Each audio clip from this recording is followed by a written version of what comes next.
Hello everyone and welcome back to Ryan Reads. We are currently working through the books of Skyrim. And so today we are going to read... let's read The Ancestors and the Dunmer. Ghosts walk among them, the departed spirits of the Dunmeri, and perhaps those of all races, persist after death. The knowledge and power of departed ancestors benefits the bloodlines of Dunmeri houses. The bond between the living family members and immortal ancestors is partially blood, partially ritual, partially volitional. There we go. Partly volitional. A member brought into the house through marriage binds himself through ritual and oath into the clan, and gains communication and benefits from the clan's ancestors. However, his access to the ancestors is less than his offspring, and he retains some access to the ancestors of his own bloodline. The Family Shrine. Each residence has a family shrine. In poorer homes, it may be no more than a hearth or alcove where family relics are displayed and venerated. In wealthy homes, a room is set aside for the use of the ancestors. This shrine is called the Waiting Door and represents the door to oblivion. Here, the family members pay their respects to their ancestors through sacrifice and prayer, through oaths sworn upon duties, and through reports on the affairs of the family. In return, the family may receive information, training, and blessings from the family's ancestors. The ancestors are thus the protectors of the home, and especially the precincts of the Waiting Door. The Ghost Fence. It is a family's most solemn duty to make sure their ancestors' remains are interred properly in a city of the dead, such as Necrom. Here the spirits draw comfort from one another against the chill of the mortal world. However, as a sign of great honor and sacrifice, an ancestor may grant that part of his remains be retained to serve as part of a ghost fence, protecting the clan shrine and family precincts. Such an agreement is often part of the family member's will that a knucklebone shall be saved out of his remains and incorporated with solemn magic and ceremony into a clan ghost fence. In more exceptional cases, an entire skeleton or even a preserved corpse may be bound into a ghost fence. These remains become a beacon and focus for ancestral spirits, and for the spirit of the remains in particular. The more remains used to make a ghost fence, the more powerful the fence is, and the most powerful mortals in life have the most powerful remains. The Great Ghost Fence, created by the Tribunal to hold back the Blight, incorporates the bones of many heroes of the Temple and of the houses Indoril and Reddoran, who dedicated their spirits to the Temple and clan as their surrogate families. The Ghost Fence also contains bones taken from the catacombs of Necrom and the many battlefields of Morrowind. The Mortal Chill. Spirits do not like to visit the mortal world, and they do so only out of duty and obligation. Spirits tell us that the other world is most pleasant, or at least more comfortable than spirits than our real world, which is cold, bitter, and full of pain and loss. Mad spirits. Spirits that are forced to remain in our world against their will may become mad spirits or ghosts. Some spirits are bound to this world because of some terrible circumstance of their death, or because of some powerful emotional bond to a person, place, or thing. These are called hauntings. Some spirits are captured and bound to enchanted items by wizards. If the binding is involuntary, the spirit usually goes mad. A willing spirit may or may not retain its sanity, depending on the strength of the spirit and the wisdom of the enchanter. Some spirits are bound against their wills to protect family shrines.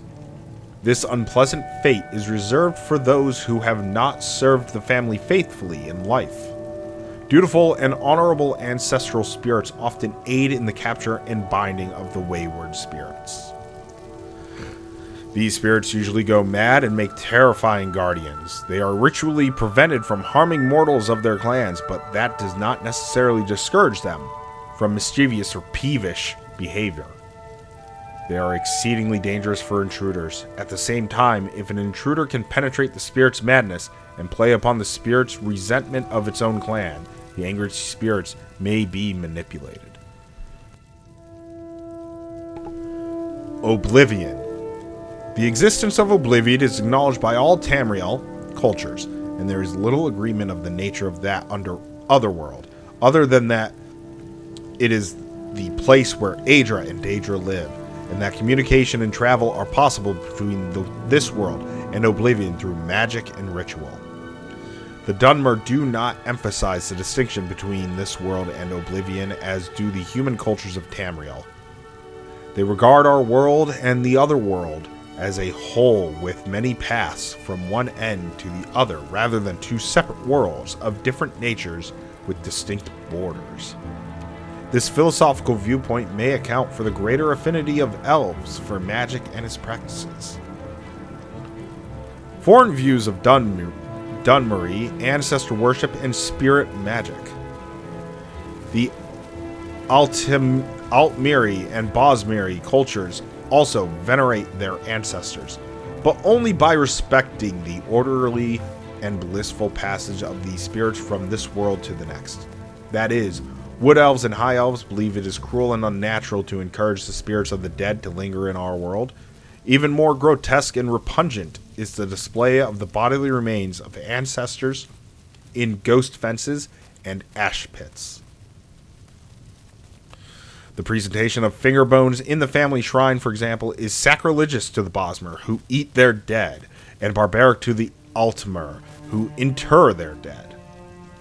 The human cultures of Tamriel are ignorant and fearful of dark elves and their culture, considering them to be inhuman and evil, like orcs and Argonians, but more sophisticated. The human populations of Tamriel associate Dunmeri ancestor worship and spirit magic with necromancy.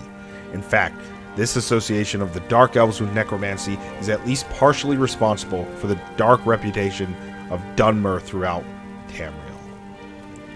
This is generally an ignorant misconception, for necromancy outside the acceptable clan rituals is a most abhorrent abomination in the eyes of the Dunmer.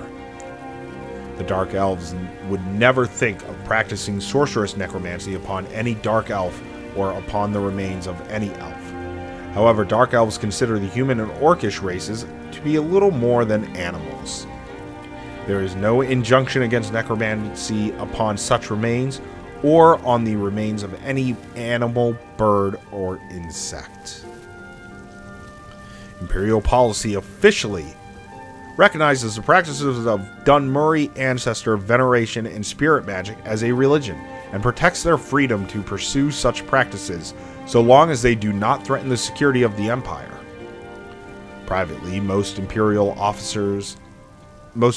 officials and traders believe Dark Elf ancestor worship and displays of remains are barbaric or even necromantic. Telvanni necromancy. The Telvanni are adept masters of necromancy. They do not, however, practice necromancy upon the remains of Dark Elves. Sane Telvanni regard such practices with loathing and righteous anger.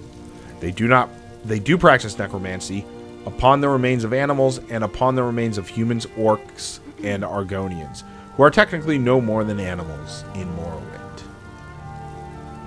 Publisher note: this book was written by an unknown scholar as a guide for foreign visitors to Morrowind shortly after the armistice was signed. Many of these practices have since fallen into disfavor. The most obvious change are those regarding the practice of necromancy in the Great Ghost Fence. Dunmer today regard necromancy upon any of the accepted races as an abomination. The Ghost Fence has forced many changes in the practice of ancestor worship, with the vast majority of ancestors' remains going to strengthening the Ghost Fence around the mountain of Dagath-Ur. There are very few clan ghost fences in Morrowind. The temple discourages such practices among the houses as selfish. The upkeep of the family tombs and private waiting doors has also fallen into disfavor, as very few remains have been buried in these tombs and shrines since the armistice. In recent years, most Dunmer venerate a small portion of their ancestors' remains kept at a local temple. There we have learned a little history on spirits and necromancy within Morrowind. That's very interesting. And I played Morrowind, and there were quite a bit of ghosts in that too. So, that is going to be it for this episode of Ryan Reads. I hope you have enjoyed the story. And when we come back, we'll be reading something new. Thanks for watching.